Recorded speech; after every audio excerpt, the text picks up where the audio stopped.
بسم اللہ الرحمن الرحیم۔ السلام علیکم۔ اسلامی اور تاریخی معلومات جاننے کے لیے ہمارا چینل سبسکرائب کریں، شکریہ۔ 100 قتل کے بعد بھی بخشش کا پروانہ۔ ایک شخص نے 99 آدمی قتل کیے، پھر اسے توبہ کی توفیق ملی تو اس نے روئے زمین کے سب سے بڑے عالم کے متعلق دریافت کیا۔ جب ایک عالم کی نشاندہی کی گئی تو وہ اس کے پاس حاضر ہوا اور فتویٰ پوچھا کہ میں نے 99 انسانوں کو قتل کیا ہے، کیا میری توبہ قبول ہو جائے گی؟ عالم نے جواب دیا، 99 خون کے بعد توبہ؟ نہیں، اب تو توبہ قبول نہیں ہو سکتی۔ اس قاتل نے یہ فتویٰ سن کر اپنے میان سے تلوار کھینچی اور اس کا کام بھی تمام کر دیا، اور یوں اس کے ہاتھوں قتل ہونے والوں کی فہرست میں اس عالم کا بھی اضافہ ہو گیا، چنانچہ اب یہ تعداد 100 ہو گئی۔ پھر کچھ عرصہ بعد اس کے ضمیر نے ملامت کی تو اس نے پھر روئے زمین کے سب سے بڑے عالم کا پتہ پوچھا۔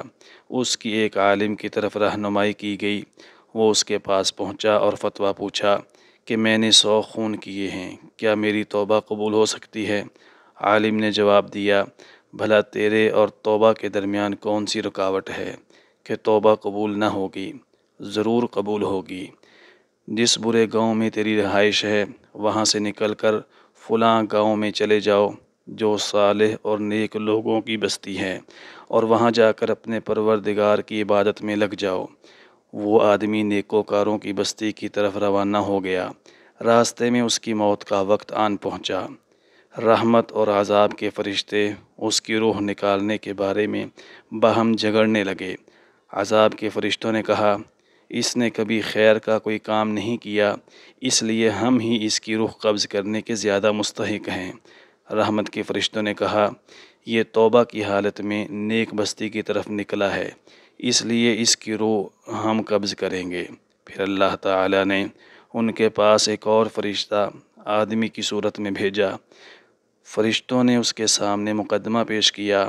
اس فرشتے نے کہا، دیکھو ان دونوں بستیوں میں کون سی بستی زیادہ قریب ہے، جو بستی اس سے قریب ہو اس کے ساتھ اس کو شمار کرو۔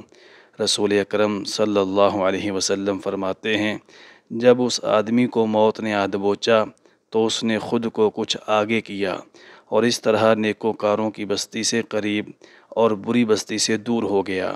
چنانچہ فرشتوں نے اسے نیکوکاروں کی بستی میں شمار کیا اور رحمت کے فرشتوں نے اس کی روح قبض کی۔